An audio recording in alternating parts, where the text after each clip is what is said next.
Imagine this. In less than 48 hours, a single post spreads to over 16 million people. It contains footage that appears damning, quotes that seem authentic, and outrage that feels justified. There's just one problem. It's completely false. Welcome to the misinformation machine, where truth becomes optional and virality becomes currency. Today we're dissecting a perfect case study that reveals the hidden architecture of how lies spread faster than facts in our digital ecosystem. On September 10th, 2025, Charlie Kirk, the conservative activist and founder of Turning Point USA, was fatally shot. Within hours, social media transformed into a battlefield of competing narratives about who he was and what he represented. But here's where it gets fascinating. The most viral content wasn't mourning or genuine political discourse. It was manufactured outrage, built on fabricated quotes and misrepresented footage. The real story isn't about Kirk himself.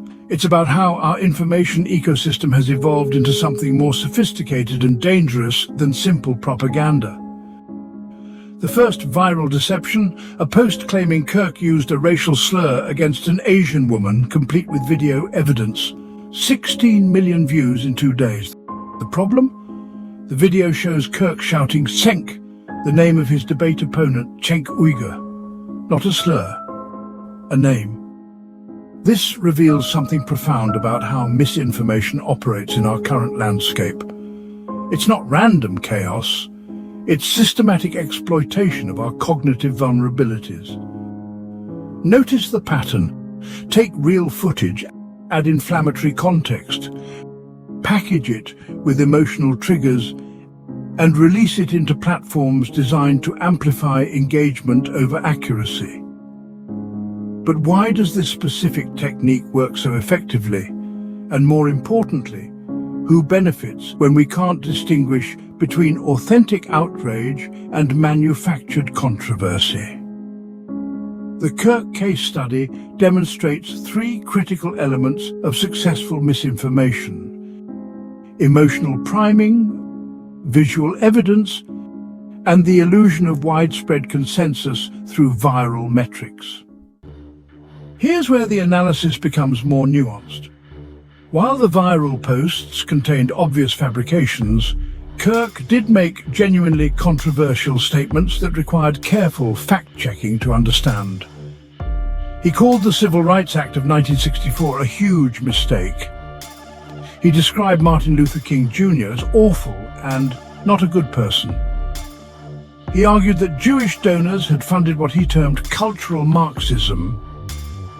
The sophisticated manipulation wasn't in creating fake quotes, it was in weaponizing real ones without context, while simultaneously spreading completely fabricated ones. This creates what researchers call truth decay, the blurring of lines between opinion, fact, and fabrication until audiences can't reliably distinguish between them. Factcheck.org stepped in to separate truth from fiction, but their response reveals another layer of our information crisis. They had to address both obvious lies and contextual complexities simultaneously. For instance, Kirk's comment about biblical passages regarding homosexuality wasn't quite advocacy for violence, but it wasn't exactly peaceful theology either.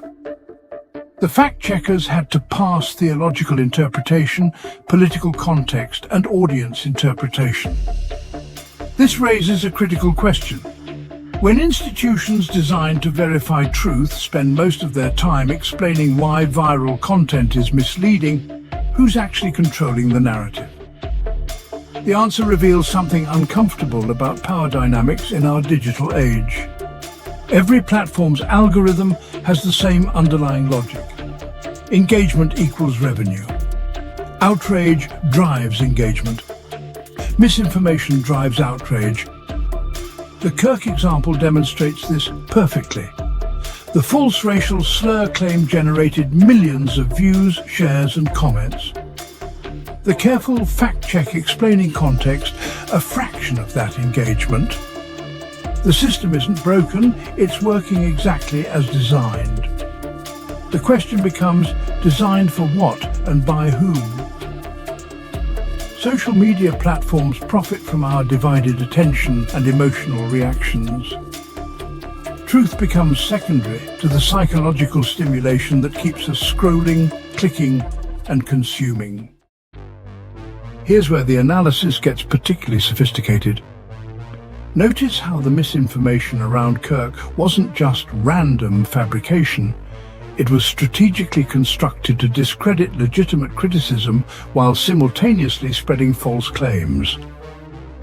Real controversial statements get buried beneath obvious lies, creating a scenario where any criticism can be dismissed as fake news, while actual fabrications spread unchecked. This creates what intelligence analysts call information warfare, the systematic manipulation of truth to serve political and economic interests. But whose interests? The answer isn't found in simple partisan politics, but in understanding who benefits when citizens can't distinguish reliable information from manufactured outrage. Step back and observe the larger pattern. A public figure dies, misinformation spreads faster than facts, institutions scramble to verify truth, audiences become more polarized, and engagement metrics soar. Meanwhile, platforms collect data on our reactions, advertisers profit from our attention, and the underlying systems that created these conditions remain unchanged. The misinformation isn't the real product. We are. Our divided attention, our emotional reactions, our behavioral data becomes the commodity being harvested and sold. This reveals the true sophistication of modern information manipulation. It's not about changing minds. It's about fragmenting our capacity for collective understanding. The Charlie Kirk case study illuminates something more disturbing than simple lies spreading online. It demonstrates how our information ecosystem has evolved into a sophisticated apparatus for maintaining systemic instability. When citizens can't agree on basic facts, democratic discourse becomes impossible. When verification requires specialized knowledge and extensive research, most people default to information that confirms their existing beliefs. The real power isn't held by those who control the lies. It's held by those who control the systems that make lies indistinguishable from truth. Think about it. While we argue over whether specific claims about political figures are accurate, the apparatus that profits from our confusion continues operating with surgical precision. The misinformation machine doesn't just spread false information, it systematically degrades our collective capacity to distinguish between authentic discourse and manufactured controversy. Understanding this mechanism isn't about solving partisanship. It's about recognizing how our attention, our outrage, and our confusion have become valuable commodities in an economy we rarely examine. The question isn't whether we can stop misinformation. The question is whether we can recognize the systems that benefit from our inability to process truth collectively. Because until we understand the architecture, we remain products of the machine, rather than conscious participants in democratic discussion.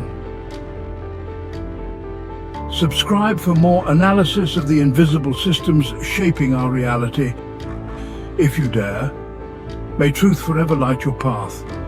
And as always, I hope something good happens to you today. Peace. Think about it. Think about it. Think about it. Think about it. Think about it. Think about it.